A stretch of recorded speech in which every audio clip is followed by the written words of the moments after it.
Es bastante emocionante volver a tu casa, ¿no? A la que te formó y a la que te dio ciertas pinceladas de ética para intentar cambiar el mundo. Algo que personalmente quiero seguir haciendo, aunque uno se da cuenta en el día a día, y no porque te hagas mayor, que también, que es difícil. Lo que sucede es que todo lo que hemos estado hablando aquí, pero antes de que inicie, muchísimas gracias, Cristina. Muchísimas gracias, Carlos, por pensar en mí.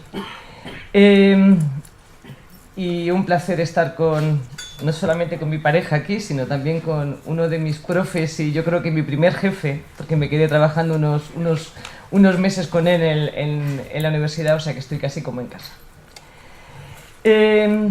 Me gustaría decir que efectivamente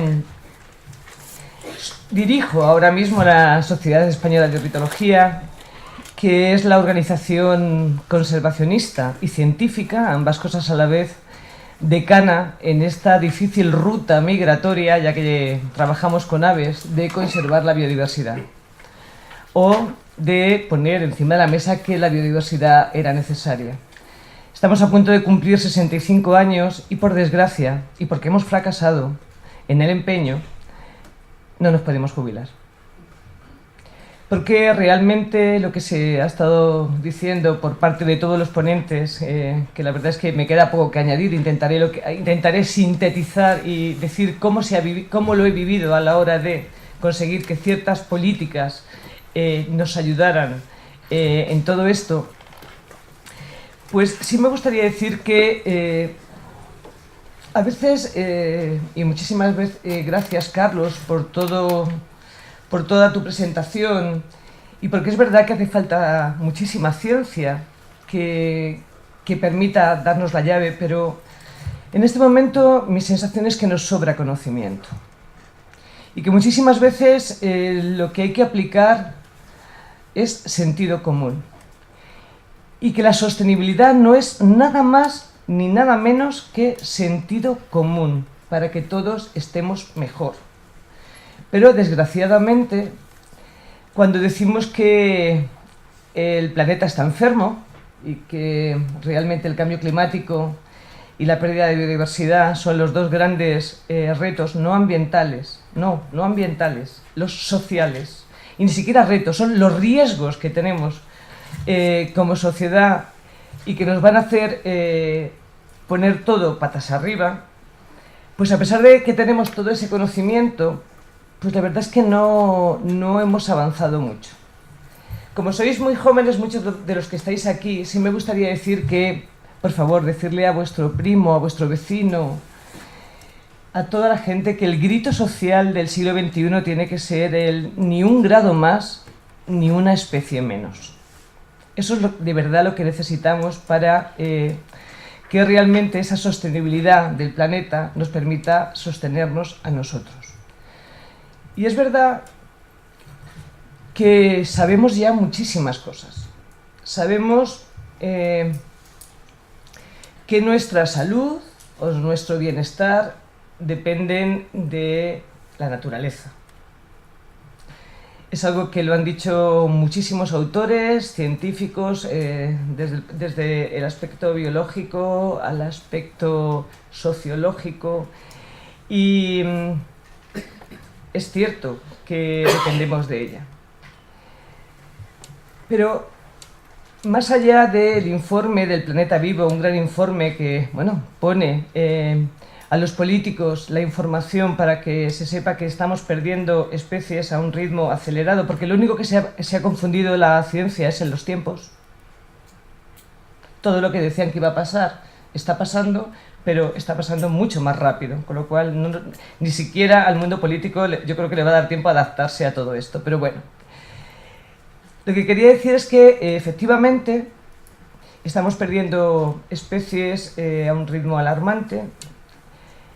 Tanto es así que hay algunos grupos de especies que tienen más especies en peligro que seguras. Algo importante. Y esta reducción en el número de especies, que es más del 60% en el planeta, es muy grave. Pero hay algo que muchas veces no decimos, y es que al planeta le va a dar igual lo que nosotros hagamos. Y el planeta va a seguir. Y a unas especies le irá bien y a otras especies les irá mal. El problema lo tenemos nosotros. Realmente el problema del futuro lo tenemos nosotros. Por eso estamos hablando de esos servicios ecosistémicos que nos ofrece a nuestro bienestar, a nuestra salud. Pero realmente somos nosotros los que estamos en riesgo. Por eso me gustaría decir que, bueno, cuando hablamos de sostenibilidad no solamente estamos hablando de sentido común, que es lo que tendríamos que aplicar para seguir avanzando, sentido común, de verdad que tampoco, pero es que falta, sino que también de lo que estamos hablando es de salud, desde luego, y de algo que se ha dejado entrever, pero que me gustaría decirlo de una manera más concreta, de seguridad. De seguridad y de riesgo. Es verdad que estoy hablando como directora de una organización ecologista, ¿no? Entonces se me ve así con cierta... Pero últimamente empiezo a pensar que o los cambios en la sociedad suceden un poquito más rápido o realmente nos estamos convirtiendo en organizaciones light. Porque el Pentágono, la NASA, el Banco Central Europeo, incluso la encíclica del Papa, habla de cuáles son los riesgos de esta sociedad si no le ponemos freno o hacemos que este mundo funcione de una manera más sostenible. Los datos están ahí, las especies se pierden, el termómetro sube, pero quizá me gustaría hablaros de algo que también hace nuestra organización desde hace muchísimo tiempo, hace 30 años que medimos lo que está pasando. Y como decía antes César, en la organización que tengo el honor y responsabilidad de dirigir, somos más que pájaros. Y siempre hemos estado convencidos que las aves eran un fantástico indicador del grado de salud que tenían los ecosistemas. Cuando nos fijamos en qué está sucediendo con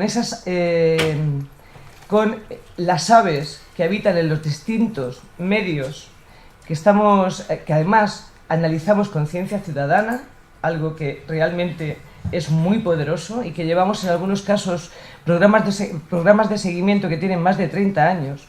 Estos seguimientos de aves comunes, quiero deciros que no es solamente una locura de locos pajareros, sino que es el indicador que utiliza la oficina de Eurostat de la Comisión Europea como el indicador de calidad de vida de los ciudadanos en Europa. Pues cuando analizamos cómo van los valores de ese indicador de calidad de vida, que no es más que las tendencias que tienen aquellas especies de aves más comunes a lo largo del tiempo, ahí es cuando nos damos cuenta que los problemas de conservación se están agravando mucho. Porque ¿dónde se dan las mayores pérdidas poblacionales? Quiero deciros que las mayores pérdidas poblacionales, y además de una manera alarmante, que están entre un 20 y un 30% de esas aves que eran más comunes, más cercanas, se dan en el medio agrario, que es el medio que nos da de comer. Y en segundo lugar, ¿sabéis dónde? En el medio urbano, donde vivimos. Si el medio agrario, donde se produce la comida, no es bueno para las aves, difícilmente lo está siendo para nosotros, ni siquiera lo que estamos comiendo. Y eso mismo pasa que si en el medio urbano está desapareciendo esas aves que han sido siempre comunes y fáciles y cercanas a nosotros, también están desapareciendo. Es que estas ciudades que entendemos que son nuestro lugar donde vivimos, pues tampoco no lo estamos haciendo bien. Por tanto, algo rápido y definitivo tenemos que hacer, porque los datos no engañan. Pero ¿el qué?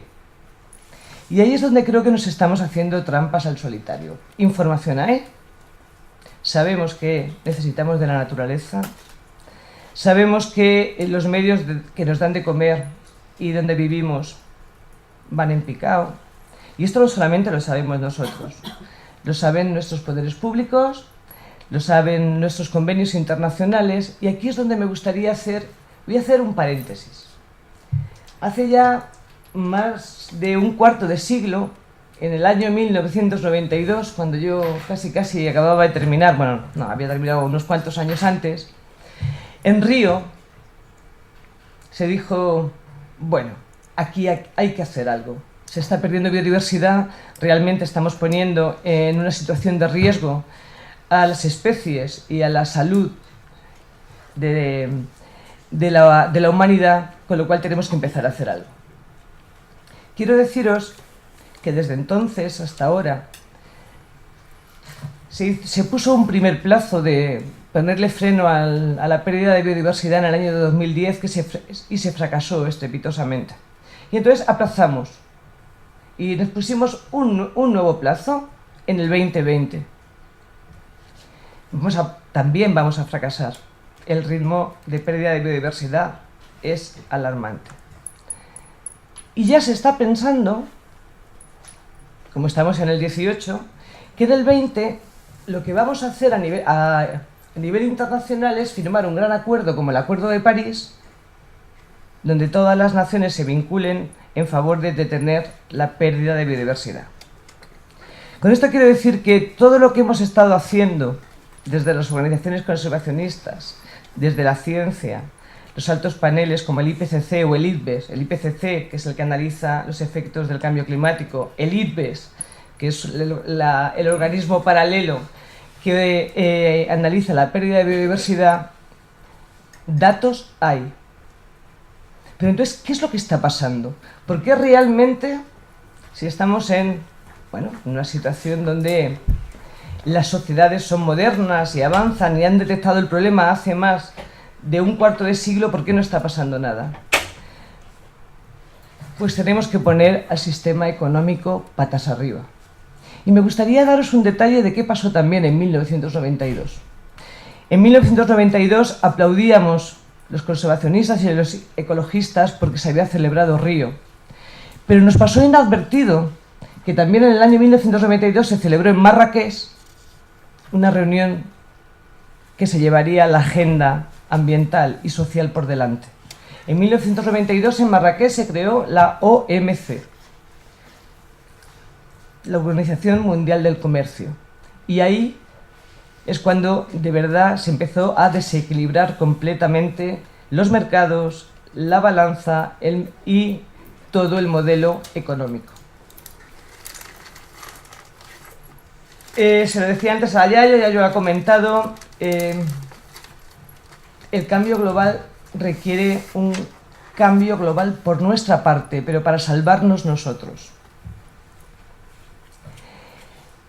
La verdad es que cuando hay que ser muy honesto, ¿no? Cuando le quieres comentar a otros dónde estamos, y sinceramente creo que estamos en un momento, y lo comentaba antes Carlos, donde está todo muy desajustado, de tal manera que esas sociedades o esos ciudadanos que lo que tendrían era que empujar, hacer demandas de lo que realmente se necesita a las instituciones públicas que nos gobiernan para que nos gestionen bien, toda esa comunicación no está existiendo. Tenemos que empujar muchísimo, muchísimo, muchísimo más fuerte. Y por eso me gustaría centrarme solamente en dos ejemplos. Este país, que saca pecho en sus políticos diciendo que es el país más biodiverso de Europa, esto es verdad, de momento sí, tenía hace un año la ley de protección de la naturaleza más ejemplar, ya no diría de Europa, sino del mundo. Como todos sabéis, o muchos sabéis, y si no os lo comento, uno de los problemas que tiene la biodiversidad, una de las grandes amenazas, son las especies exóticas invasoras. Todos lo sabéis. Las especies exóticas invasoras son la principal amenaza de la biodiversidad en los ambientes insulares y la segunda en los ambientes terrestres.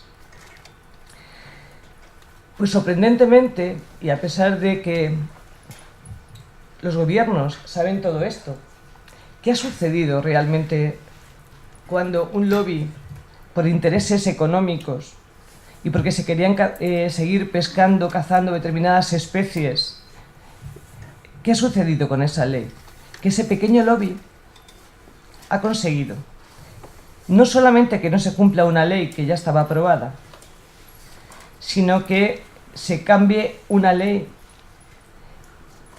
Y en primera instancia esa ley se cambió modificando a ciertas especies diciendo que no eran invasoras, aunque la ciencia decía que sí.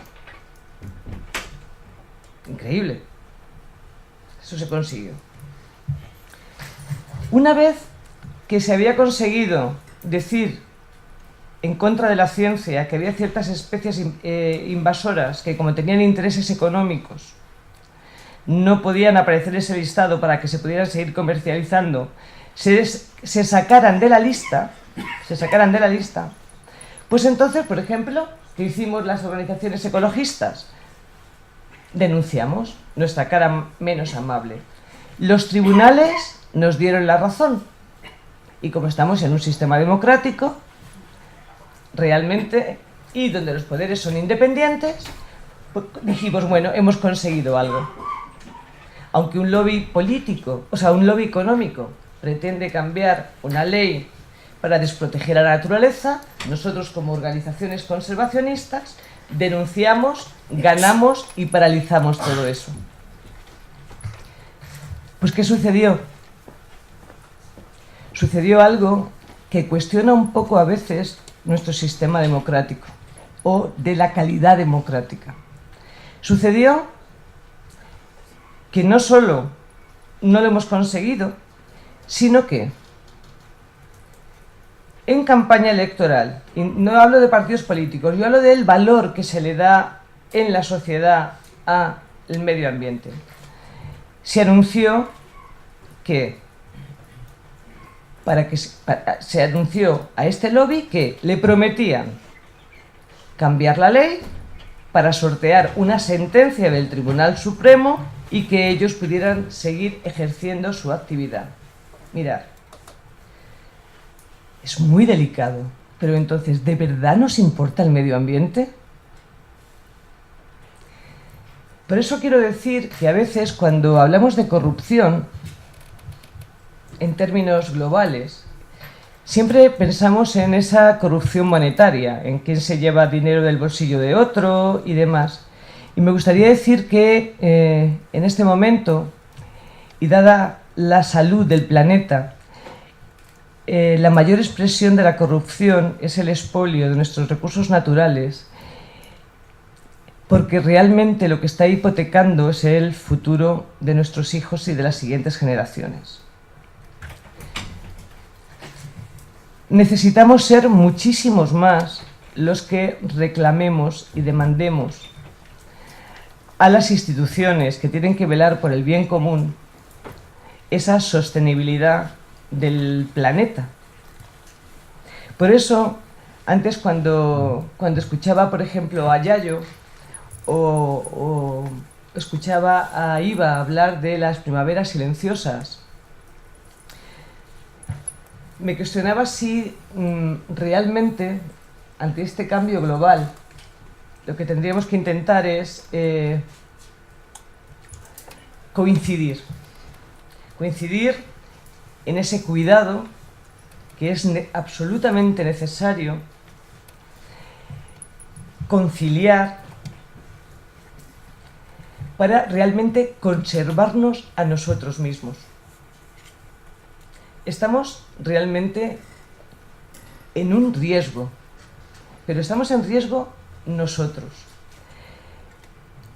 Y sinceramente, cuando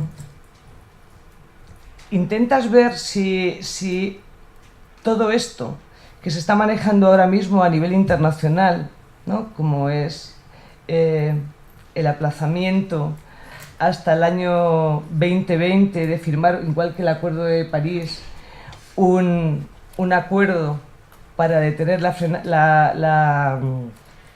pérdida de biodiversidad, te preguntas si realmente vamos a llegar a tiempo.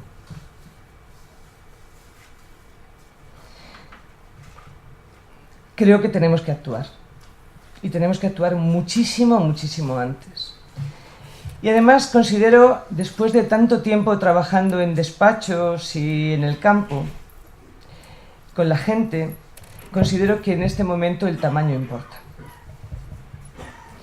Y aquí se han dicho cosas muy, muy, muy interesantes. El tamaño importa y significa que tenemos que empezar a hacer cosas pequeñas en el territorio, crecer en redes, de manera que vayamos imitando. De momento, y perdonadme que sea poco optimista, los acuerdos internacionales percolan demasiado lento y en la política se priorizan los lobbies. Una de dos. O los acuerdos, el acuerdo internacional al que llegamos es que de verdad, de verdad, de verdad, y vuelvo a insistir en el término, pone patas arriba el modelo económico, o si no, realmente la sostenibilidad no cuenta con tres patas. No es parámetros sociales, parámetros ambientales y parámetros económicos. No, los económicos no dan en este momento la sostenibilidad. Sinceramente, creo que no. De hecho, creo que tenemos que ser un poco más provocadores con el sistema y analizar un poco también nuestros comportamientos individuales, ¿no? No solamente podemos echarle la culpa a los gobiernos.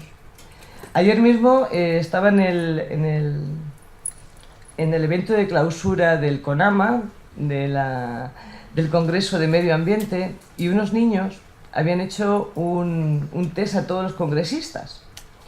Y entonces los niños al final sacaron los resultados de ese test, ¿no? Y decía, bueno, nosotros somos la sociedad del futuro. Y hemos preguntado a los más convencidos, que sois los que habéis venido al Congreso de Medio Ambiente, se supone que son los convencidos, cuáles son vuestros comportamientos. Era increíble.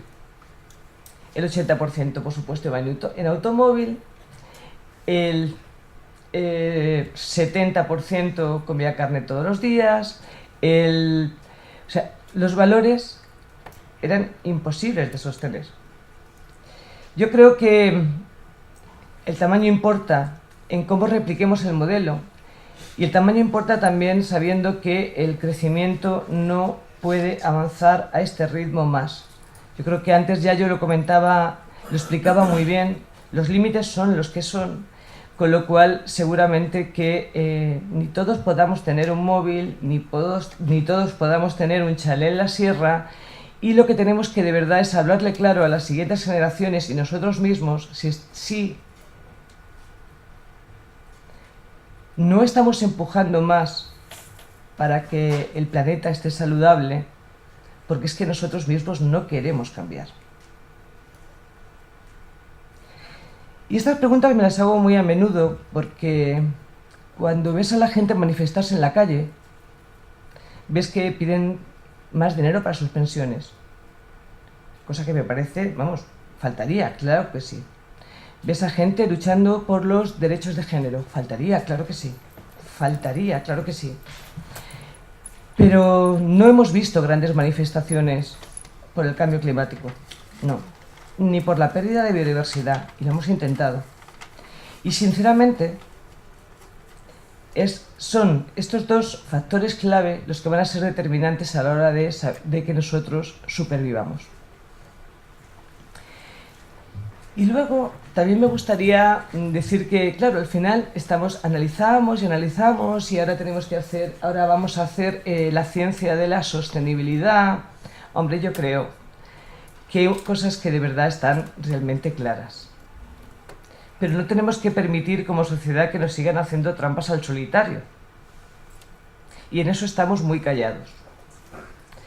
Pero tendríamos que preguntarnos si estamos callados realmente porque también nosotros mismos estamos un poco en esa sociedad del mando a distancia, donde nos sentamos en el sofá y esperamos que otros nos solucionen el problema.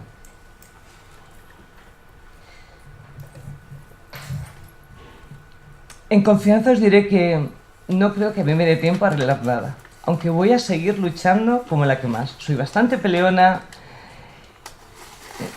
en los despachos, con la gente y a todas las instancias. Pero necesitamos deciros la verdad. Las cosas no van a poder seguir siendo las mismas. Y no van a poder seguir siendo las mismas porque realmente los sistemas tampoco están saludables. Estamos hablando de que el planeta no está saludable, que esto afecta a nuestra salud, pero realmente los sistemas tampoco. Y antes he hablado, yo digo que ¿cuál crees que puede ser la medicina, ¿no?, para que todas estas cosas cambien? Como naturalista y ecologista me gusta siempre decir que lo que hay que hacer, y se ha dicho por aquí, lo que hay que hacer es llevar naturaleza a las ciudades y devolverle gente al campo. Este sería un muy buen sistema sostenible a la hora de que pudiéramos realmente equilibrar esos sistemas otra vez, ¿no? Esto sería lo que necesitamos hacer. Pero, sin embargo, todas las ayudas que hay en este momento son completamente perversas. Cuando analizamos las grandes políticas de ayudas europeas a los países miembros, tenemos que hablar de aquella que realmente ha empobrecido el campo, ha generado despoblación, ha generado parte de la desconexión del medio urbano con el medio rural, y eso se llama política agraria comunitaria. Con la política agraria comunitaria, que se ha hablado antes de ella aquí, quiero deciros que este país recibe el 60% de todas las ayudas europeas y es el 40% de la totalidad del gasto en Europa. Estamos hablando de miles de millones al año que este país recibe para apoyar una agricultura que está envenenando el campo. Y que ahora estamos en un momento decisivo porque se está decidiendo cómo va a ser la política agraria comunitaria, una política decisiva en el futuro del planeta, porque nos lo jugamos en cómo producimos alimentos. Pues se está discutiendo nuevamente cómo será esa agricultura post-2020. Pero si ni siquiera en algo tan importante como es la comida, donde los datos están ahí, se ha demostrado cómo parte de los alimentos que se están produciendo, y hay ya bastantes informes que lo acreditan, pues no es tan saludable, y sin embargo es la que está realmente muy incentivada, mientras que hay otros pequeños agricultores de esa agricultura familiar, que es verdad que sí alimentaría el mundo y no al revés, como se está diciendo, no recibe ninguna ayuda. O acabamos con los lobbies en las distintas alturas y ponemos todo esto al revés, o no soy muy optimista que por más que expliquemos lleguemos a convencer. Algunos dicen que otra herramienta que podríamos utilizar para que realmente pudiéramos garantizar la sostenibilidad en el planeta, y bueno, voy a hablar en España, podría ser que ahora que se va a tocar la Constitución y que cumple 40 años, pues lo que podríamos hacer es subir el derecho al medio ambiente como un derecho fundamental. Y aquí es donde me gustaría ligarlo con la salud. La salud está reconocida en la Constitución como un derecho fundamental. Y también está demostrado la cantidad de enfermedades que están provocadas por un mal medio ambiente. Sinceramente, no creo... ahora mismo, como sabéis, en la Constitución el medio ambiente está considerado un principio rector, algo que debería ser suficiente, y que es un principio rector que debería integrar todas las políticas sociales y económicas, con lo cual está en una buenísima posición dentro de nuestra reglamentación jurídica de la democracia. Yo dudo también que ese cambio de principio rector a derecho fundamental pueda ser suficiente. Creo que lo único que de verdad podría cambiar la evolución de las cosas y que podría garantizar la sostenibilidad de los sistemas y sobre todo nuestro futuro en el planeta es un cambio radical en nuestro comportamiento. Y ahí creo, y aquí sí que voy a ser rotunda, creo que es que la democracia no es solamente ir a votar una vez en cada legislatura, sino que el verdadero ejercicio de la democracia, el que ejerce más presión, es en lo que compramos como consumidores. Realmente la única manera de poner todo esto patas arriba es que seamos todos nosotros unos consumidores muchísimo más exigentes. Si fuéramos consumidores más exigentes y más conscientes, ahí sí que obligaríamos a que los productores lo hicieran de una manera más sostenible y más responsable. Y esto sí que podría garantizar que se cambiara el modelo. Con lo cual, solamente con millones y millones y millones y millones de consumidores conscientes que provoquen la producción sostenible, de verdad podríamos garantizar ese progreso social que hoy no está garantizado. Y me gustaría terminar aquí.